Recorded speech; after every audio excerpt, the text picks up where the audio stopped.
Hi, this is James from HitScan and welcome to Perception Check, where today I'll be reviewing the roguelike deck building game Griftlands.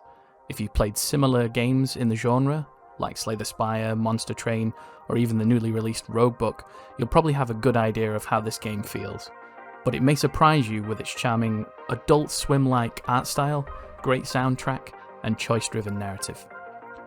In Griftlands, you'll start with a single character unlocked, Sal the Bounty Hunter, but as you progress, you'll unlock two more playable characters, Rook and Smith, each with their own storyline. Despite the main beats of the characters' stories being the same each run, the side quests and random events you'll run into along the way will vary.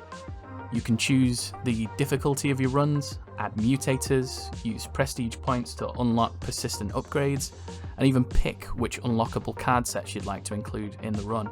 All the ingredients for a thrilling and addictive roguelike.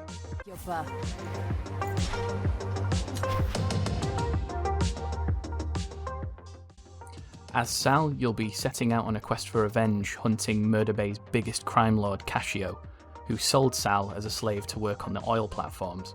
In doing this, you'll be navigating the bay, going to various spots on the map that can vary from quests to markets where you can buy cards, remove unwanted cards, and hire mercenaries and pets to aid you with the shills you've earned in your run.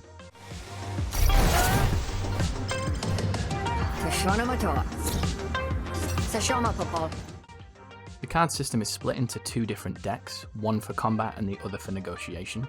Combat works much in the way that you'd expect, but the decks you can build in this game can lead to some powerful and downright satisfying synergy.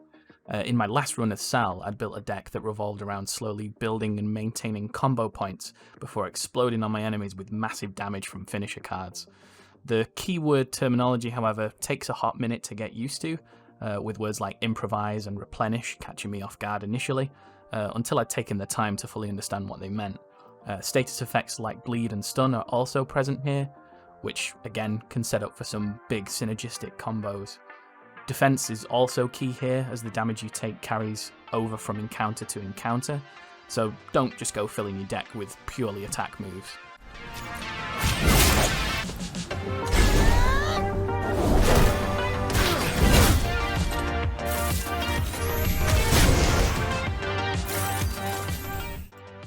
The negotiation system acts much in the same way the combat system does, but with some differing mechanics. It reminds me a little of the diplomacy system in Tainted Grail. Here your cards are split into three different types: manipulation, diplomacy, and hostility. You'll use these cards to break your opponent's resolve, which is essentially their HP, but you'll often find yourself not aiming your cards directly at your opponent, but rather the arguments that they have constructed against you, which when triggered can leave some nasty effects on you, or just totally wipe your resolve out.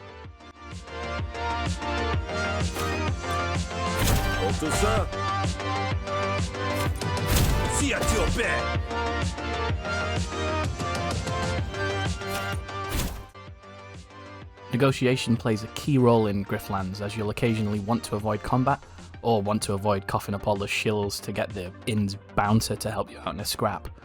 Each NPC has their own feelings towards you. For example, if you are loved by an NPC, they'll give you a random boon as well as assist you in encounters, whereas NPCs you are hated by will give you a Bane debuff.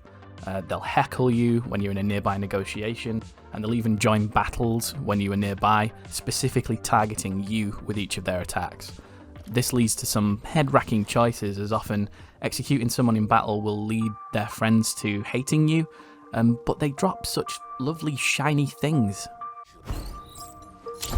Detusha. C'est chapeau. Kalgatan.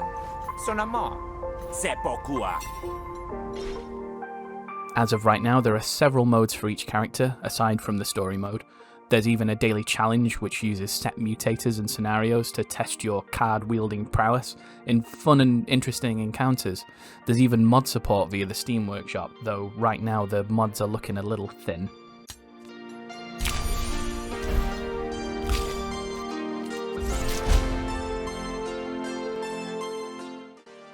In short, Griftlands is a wonderful card game with lots of opportunities for awesome deck building, great choice-driven story, and a fantastic time sink for those tabletop gamers who are still stuck indoors without the abilities to get games and friends to the table.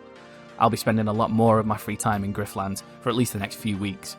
Griftlands is available on all major platforms right now, and as of the time of recording is £12.39 at a 20% discount on the Steam store, and I think it's worth every penny. Thanks very much for watching, and we'll see you in the next one.